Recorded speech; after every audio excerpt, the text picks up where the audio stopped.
காலத்தில் விஸ்வகர்மா அவர்களால் உருவாக்கப்பட்டதாக தெரிவிக்கப்படுகிறது. இது கட்டிட வடிவமைப்பு, உள்ளளவுகோல், அடித்தள அமைப்பு ஆகியவை பற்றி குறிப்பிடப்படுவதாகும். இதன் அடிப்படையில் தான் ஆலயங்கள், வீடு, நகர்ப்புற அமைப்பு, சாலை மற்றும் வழிகள் மற்றும் இதர விதமான கட்டிட வடிவமைப்புகள் இயற்கையுடன் இணைத்து வரையப்பட்டுள்ளது. நாம் தற்பொழுது இது குறித்த விதியமைப்புகளை பார்ப்போம். வீட்டு மனையின் அமைப்பு சதுரமாக இருப்பது மிகவும் நல்லது. இதனால் இயற்கை சக்தி நமக்கு அதிகமாக கிடைக்கும். இது 90 டிகிரி இருக்க வேண்டும் என குறிப்பிடப்பட்டுள்ளது. நீண்ட சதுரமனைகளும் நல்ல வாழ்க்கைக்கு அமையும். இது 2:1 என்ற அடிப்படையில் அமைய வேண்டும் என்றும் கருதப்படுகிறது. 2:1 என்ற விதத்தை விட 2 பங்கும் இருக்கலாம். அனைத்தும் 90 டிகிரி சமமாக இருக்க வேண்டும். அனைத்து மூலைகளும் 90 டிகிரி சமமாக இருக்க வேண்டும் என்றும் கூறப்படுகிறது. வட்டம் மற்றும் வேறு ஒழுங்கற்ற வடிவமைப்புகள் நன்மையை தராது. எனவே கட்டிட நில அமைப்பு குறிப்பிட்டவாறு இருத்தல் நல்லது.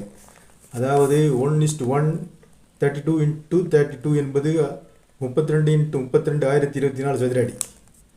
சிங்கிள் ஸ்கொயர் ஒரே சதுரம், 4 சதுரம், 9, 16, 25, 49, 64, 81, 100 மற்றும் 196 இலக்கங்களை பெருக்கல் சதுரமாக இருக்க வேண்டும் என்பது நன்மை தரும் எனவும் குறிப்பிடப்பட்டுள்ளது. வீடு பொதுவாக சுடுகாடு, இடுகாடு, மருத்துவமனை ஆகியவர்களுக்கு அருகில் கட்டக்கூடாது. அதாவது இவைகளினால் ஏற்படக்கூடிய கழிவு மற்றும் காற்று மாசு உடல் நலத்தை பாதிக்கும். கோயில் அருகில் இருக்கலாம், ஆனால் பரிசுத்தமாக இருக்க வேண்டும். 2. இரும்பு தூணின் அடியில் நாம் இருக்கவோ உறங்கவோ கூடாது. இது இரும்பின் காந்த சக்தியை நமது உடலை தாக்கும். எனவே உடல் ஆரோக்கியம் பாதிக்கப்படும். இரும்பு தூண்களுக்கு இடையே படுக்கவும் கூடாது, அதை படுக்கவும் கூடாது. எனவே இவைகளும் காந்த சக்தியினால் ஈர்க்கப்படும். எனவே அடுத்தது படுக்கை அறையை பற்றி கூறப்படுகிறது. படுக்கை அறை எவ்வாறு எங்கு அமைய வேண்டும் என்பது குறிப்பிடப்பட்டுள்ளது.